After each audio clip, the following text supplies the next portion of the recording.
Bienvenue à toutes et à tous pour votre rendez-vous littéraire Traduire ou trahir, telle est la question. Dans cette émission, nous tâchons de percer les mystères de ce monument de littérature et de théâtre qu'est William Shakespeare. Comment traduire William Shakespeare en français? Vaste question.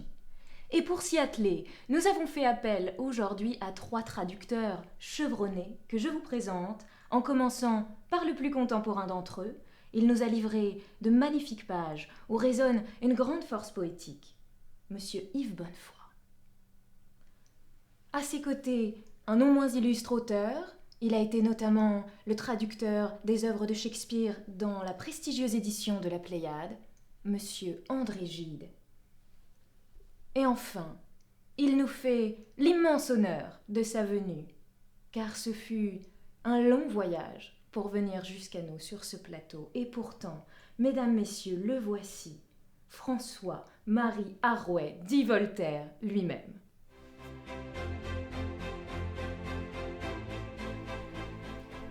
Alors messieurs, bienvenue. Merci infiniment de votre présence ici. Et aujourd'hui, je vous propose de vous attaquer ni plus ni moins qu'au monologue d'Hamlet, le fameux « to be or not to be ». Traduire ou trahir, Monsieur Voltaire, Monsieur Gide, Monsieur Bonnefoy, à vous de choisir, on vous écoute.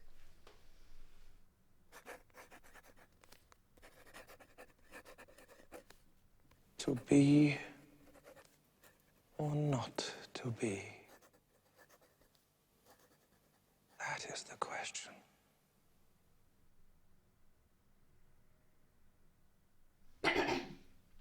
Être ou ne pas être, être ou n'être pas.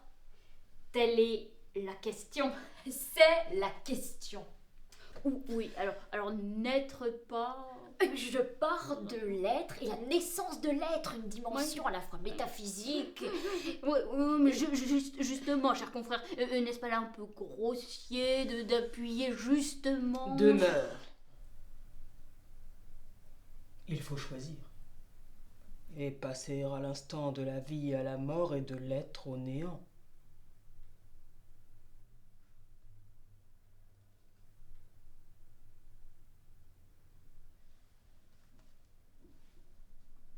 Whether 'tis nobler in the mind to suffer the slings and arrows of outrageous fortune, or to take arms against a sea of troubles, and by opposing end them.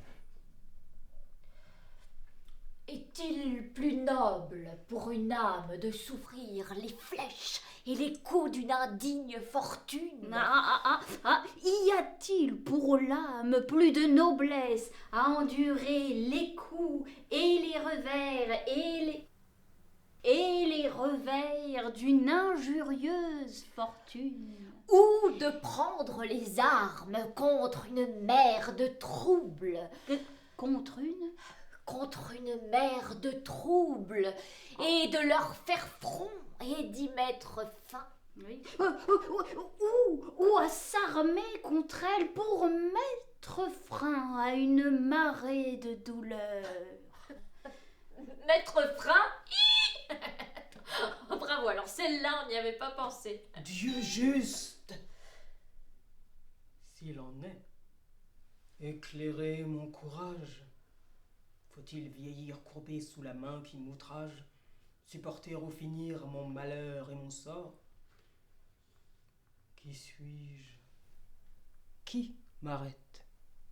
Et qu'est-ce que la mort?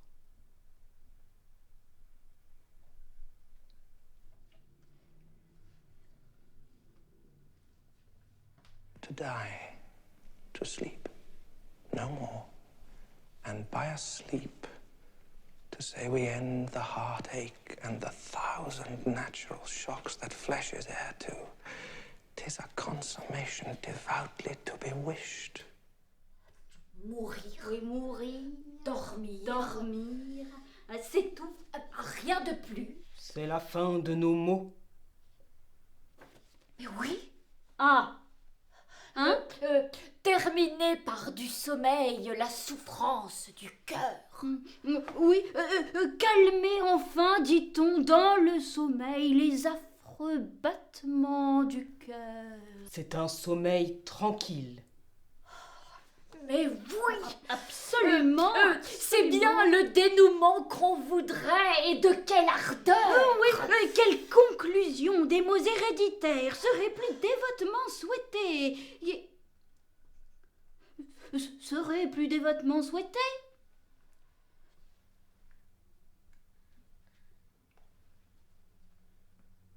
To die, Mourir. Oui, mourir. to sleep, Dormir. perchance to dream. Rêver, peut-être. Rêver peut-être. Et Aye, there's the rub. c'est là le hic. Hein? Aye, there's the rub. C'est l'obstacle. Aye, there's the rub. The rub. R-U-B, le hic, H-I-C. Hein? The rub, le hic, the rub, le Aye, hic. there's the rub. Ah, there's the rub. Ah, c'est l'obstacle. Ah, there's the rub. Ah, c'est l'obstacle. Mais on a là tout le rythme de la dureté, de la consonne. Mais non, mais le hic, la brièveté de la syllabe. Non, mais le hic, vous plaisantez, mon ami. On n'est pas dans une bande dessinée, une BD, comme disent les Oui, jeunes.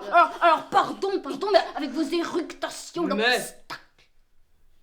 Un affreux réveil doit succéder peut-être aux douceurs du sommeil. Non, alors écoutez, chers confrères, on ne sait pas où vous êtes, vous voyez. Oui, enfin, je veux dire, nous on est là, on cherche en profondeur, et vous arrivez avec vos... Enfin, Oui. d'ailleurs, est-ce que vous parlez anglais? On peut se demander si monsieur parle anglais. On nous menace. On dit que cette courte vie de tourments éternels est aussitôt suivie.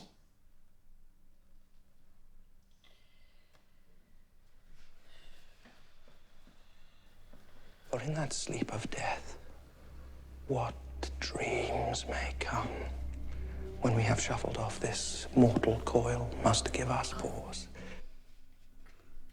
Car l'anxiété des rêves qui viendront dans ce sommeil des morts, quand nous aurons réduit à rien le tumulte de vivre, c'est ce qui nous réprenne. Oui, car échappé des liens charnels, et si dans ce sommeil du repos il nous vient des songes, halte là.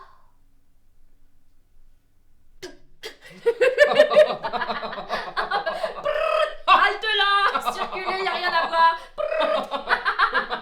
Diantre! Non! Mais bien sûr, mais oui, halte là. Halte là. Écoutez, reprenons. There's the respect that makes calamity of so long life. C'est la pensée qui fait que le malheur a si longue vie. On dit que cette courte vie de tourments éternels est aussitôt suivie. Mais oui, mais là, vous êtes au cœur du sens, mon cher confrère, vous êtes retrouvé.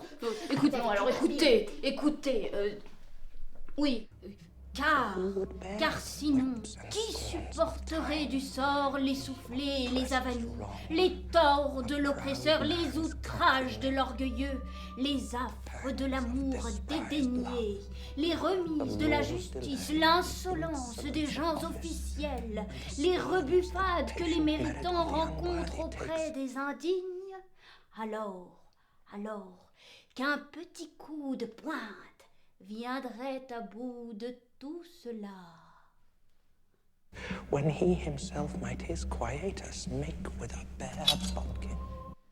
Alors qu'il peut se donner son quitus d'un simple coup de poignard. Son quitus. Oui, absolument. Shakespeare écrit his quietus et je traduis quitus. Je préserve le sens et la sonorité à ce moment-là. Oui, non mais alors excusez-moi, avec quitus, vous plaisantez. Absolument pas. Et d'ailleurs, on est au cœur de la scansion, mon cher ami. Vous devriez peut-être vous en inspirer. Alors quitus, alors allez traduire des vieux grimoires, cessez de me postillonner dessus. Mais je dis quitus et j'ai envie de dire quitus. Non. La mort! pour être trop douce en ses extrémités. Mais le scrupule parle et nous crie « Arrêtez !» Il défend à nos mains cet heureux homicide et d'un héros guerrier fait un chrétien timide.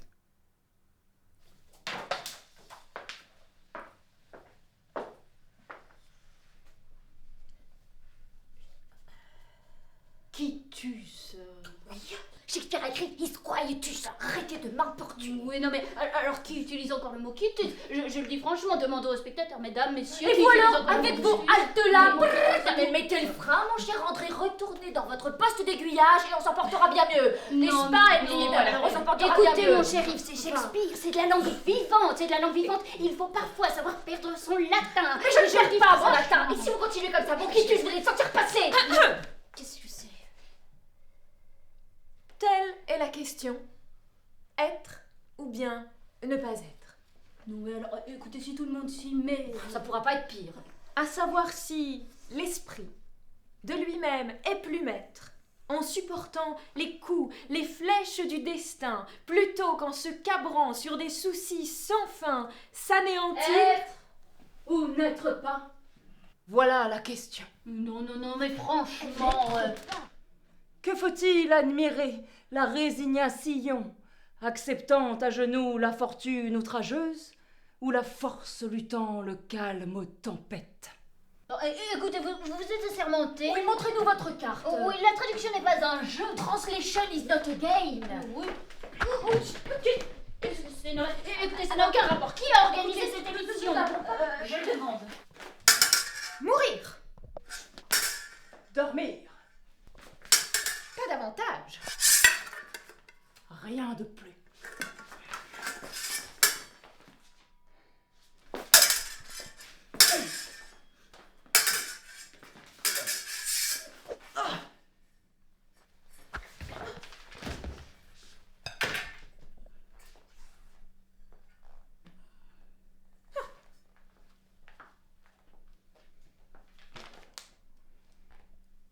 Quand avec un poignard, il pourrait, mordicus, s'exenter de l'impôt et gagner son quitus. C'est nul.